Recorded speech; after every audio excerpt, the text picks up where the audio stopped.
16वां अध्याय। कश्यप जी के द्वारा अदिति को पयोव्रत का उपदेश। श्री सुखदेव जी कहते हैं, परीक्षित, जब देवता इस प्रकार भागकर छिप गए और दैत्यों ने स्वर्ग पर अधिकार कर लिया, तब देव माता अदिति को बड़ा दुख हुआ। वे अनाथ सी हो गईं। एक बार बहुत दिनों के बाद जब परम प्रभावशाली कश्यप मुनि की समाधि टूटी, तब वे अदिति के आश्रम पर आए। उन्होंने देखा कि न तो वहां सुख शांति है और न किसी प्रकार का उत्साह या सजावट ही। परीक्षित, जब वे वहां जाकर आसन पर बैठ गए और अदिति ने विधि पूर्वक उनका सत्कार कर लिया, तब वे अपनी पत्नी अदिति से, जिसके चेहरे पर बड़ी उदासी छाई हुई थी, बोले, कल्याणी, इस समय संसार में ब्राह्मणों पर कोई विपत्ति तो नहीं आई है। धर्म का पालन तो ठीक ठीक होता है। काल के कराल गाल में पड़े हुए लोगों का कुछ अमंगल तो नहीं हो रहा है। प्रिय, गृहस्थ आश्रम तो जो लोग योग नहीं कर सकते उन्हें भी योग का फल देने वाला है। इस गृहस्थ आश्रम में रहकर धर्म, अर्थ और काम के सेवन में किसी प्रकार का विघ्न तो नहीं हो रहा है। यह भी संभव है कि तुम कुटुंब के भरण पोषण में व्यग्र रही हो, अतिथि आए हो और तुमसे बिना सम्मान पाए ही लौट गए हो। तुम खड़ी होकर उनका सत्कार करने में भी असमर्थ रही हो। इसी से तो तुम उदास नहीं हो रही हो। जिन घरों में आए हुए अतिथि का जल से भी सत्कार नहीं किया जाता और वे ऐसे ही लौट जाते हैं, वे घर अवश्य ही गीदड़ों के घर के समान है। प्रिय, संभव है मेरे बाहर चले जाने पर कभी तुम्हारा चित्त उद्विग्न रहा हो और समय पर तुमने भविष्य से अग्नियों में हवन न किया हो। सर्वदेवमय भगवान के मुख हैं ब्राह्मण और अग्नि। गृहस्थ पुरुष यदि इन दोनों की पूजा करता है तो उसे उन लोगों की प्राप्ति होती है जो समस्त कामनाओं को पूर्ण करने वाले हैं। प्रिय, तुम तो सर्वदा प्रसन्न रहती हो, परंतु तुम्हारे बहुत से लक्षणों से मैं देख रहा हूं कि इस समय तुम्हारा चित्त अस्वस्थ है। तुम्हारे सब लड़के तो कुशल मंगल से हैं ना? अदिति ने कहा, भगवान, ब्राह्मण, गौ, धर्म और आपकी यह दासी सब सकुशल हैं। मेरे स्वामी, यह गृहस्थ आश्रम ही अर्थ, धर्म और काम की साधना में परम सहायक है। प्रभु, आपके निरंतर स्मरण और कल्याण कामना से अग्नि, अतिथि, सेवक, भिक्षुक और दूसरे याचकों का भी मैंने तिरस्कार नहीं किया है। भगवान, जब आप जैसे प्रजापति मुझे इस प्रकार धर्म पालन का उपदेश करते हैं, तब भला मेरे मन की ऐसी कौन सी कामना है जो पूरी ना हो जाए? आर्यपुत्र, समस्त प्रजा, वह चाहे सत्वगुणी, रजोगुणी या तमोगुणी हो, आपकी ही संतान है। कुछ आपके संकल्प से उत्पन्न हुए हैं और कुछ शरीर से। भगवान, इसमें संदेह नहीं कि आप सब संतानों के प्रति, चाहे असुर हो या देवता, एक सा भाव रखते हैं, सम है। तथापि स्वयं परमेश्वर भी अपने भक्तों की अभिलाषा पूर्ण किया करते हैं। मेरे स्वामी, मैं आपकी दासी हूं। आप मेरी भलाई के संबंध में विचार कीजिए। मर्यादा पालक प्रभु, शत्रुओं ने हमारी संपत्ति और रहने का स्थान तक छीन लिया है। आप हमारी रक्षा कीजिए। बलवान दैत्यों ने मेरे ऐश्वर्य, धन, यश और पद छीन लिए हैं तथा हमें घर से बाहर निकाल दिया है। इस प्रकार मैं दुख के समुद्र में डूब रही हूं। आपसे बढ़कर हमारी भलाई करने वाला और कोई नहीं है। इसलिए मेरे हितैषी स्वामी, आप सोच विचार कर अपने संकल्प से ही मेरे कल्याण का कोई ऐसा उपाय कीजिए जिससे कि मेरे पुत्रों को वे वस्तुएं फिर से प्राप्त हो जाएं। श्री सुखदेव जी कहते हैं, इस प्रकार अदिति ने जब कश्यप जी से प्रार्थना की, तब वे कुछ विस्मित से होकर बोले, बड़े आश्चर्य की बात है। भगवान की माया भी कैसी प्रबल है। यह सारा जगत स्नेह की रज्जू से बंधा हुआ है। कहां यह पंचभूतों से बना हुआ अनात्मा शरीर और कहां प्रकृति से परे आत्मा। न किसी का कोई पति है, न पुत्र है और न तो संबंधी ही है। मोह ही मनुष्य को नचा रहा है। प्रिय, तुम संपूर्ण प्राणियों के हृदय में विराजमान अपने भक्तों के दुख मिटाने वाले जगत गुरु भगवान वासुदेव की आराधना करो। वे बड़े दीन दयालु हैं। अवश्य ही श्री हरि तुम्हारी कामनाएं पूर्ण करेंगे। मेरा यह दृढ़ निश्चय है कि भगवान की भक्ति कभी व्यर्थ नहीं होती। इसके सिवा कोई दूसरा उपाय नहीं है। अदिति ने पूछा, भगवान, मैं जगदीश्वर भगवान की आराधना किस प्रकार करूं जिससे वे सत्य संकल्प प्रभु मेरा मनोरथ पूर्ण करें? पतिदेव, मैं अपने पुत्रों के साथ बहुत ही दुख भोग रही हूं, जिससे वे शीघ्र ही मुझ पर प्रसन्न हो जाएं। उनकी आराधना की वही विधि मुझे बतलाइए। कश्यप जी ने कहा, देवी, जब मुझे संतान की कामना हुई थी, तब मैंने भगवान ब्रह्मा जी से यही बात पूछी थी। उन्होंने मुझे भगवान को प्रसन्न करने वाले जिस व्रत का उपदेश किया था, वही मैं तुम्हें बतलाता हूं। फाल्गुन के शुक्ल पक्ष में 12 दिन तक केवल दूध पीकर रहे और परम भक्ति से भगवान कमल नयन की पूजा करे। अमावस्या के दिन यदि मिल सके तो सूअर की खोदी हुई मिट्टी से अपना शरीर मलकर नदी में स्नान करे। उस समय यह मंत्र पढ़ना चाहिए। हे देवी, प्राणियों को स्थान देने की इच्छा से वराह भगवान ने रसातल से तुम्हारा उद्धार किया था। तुम्हें मेरा नमस्कार है। तुम मेरे पापों को नष्ट कर दो। इसके बाद अपने नित्य और नैमित्तिक नियमों को पूरा करके एकाग्र चित्त से मूर्ति, वेदी, सूर्य, जल, अग्नि और गुरुदेव के रूप में भगवान की पूजा करे।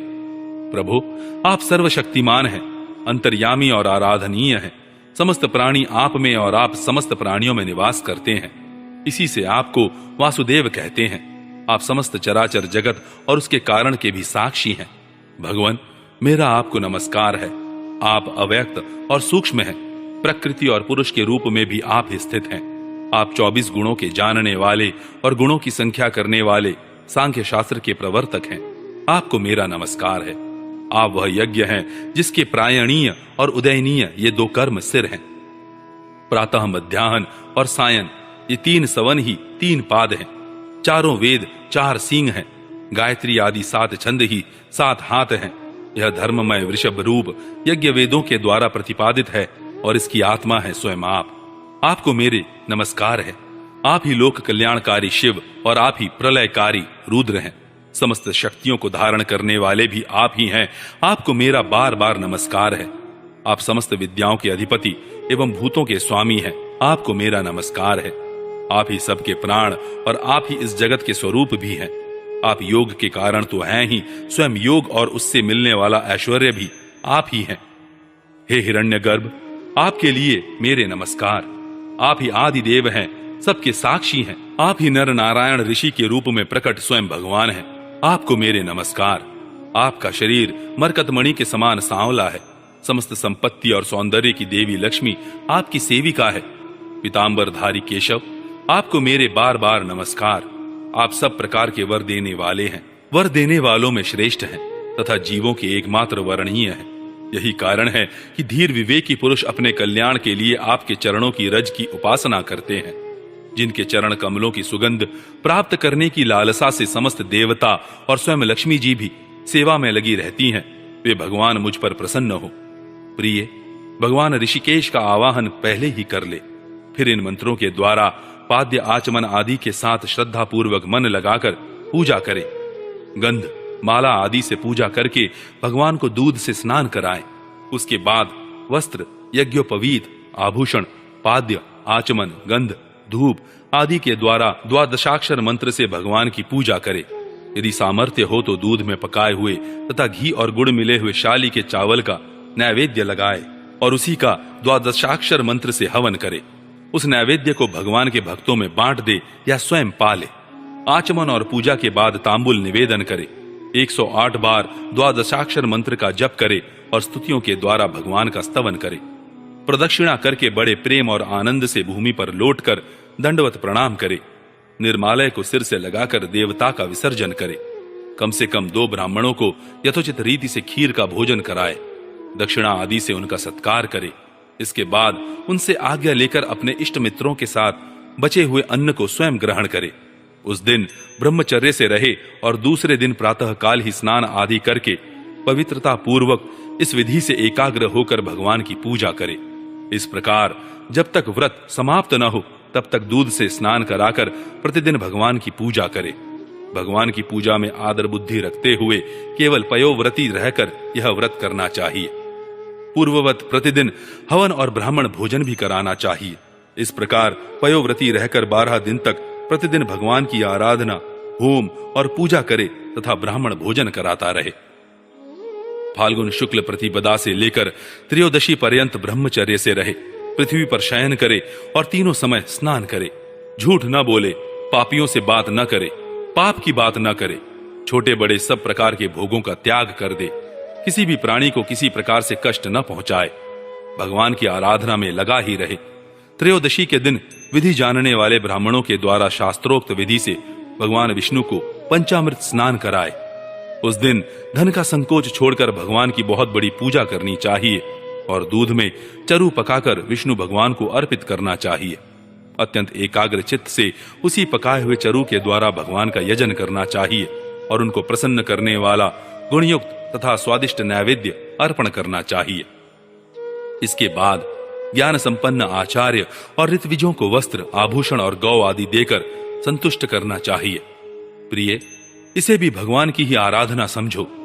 प्रिय, आचार्य और ऋत्विजों को शुद्ध, सात्विक और गुणयुक्त भोजन कराना ही चाहिए।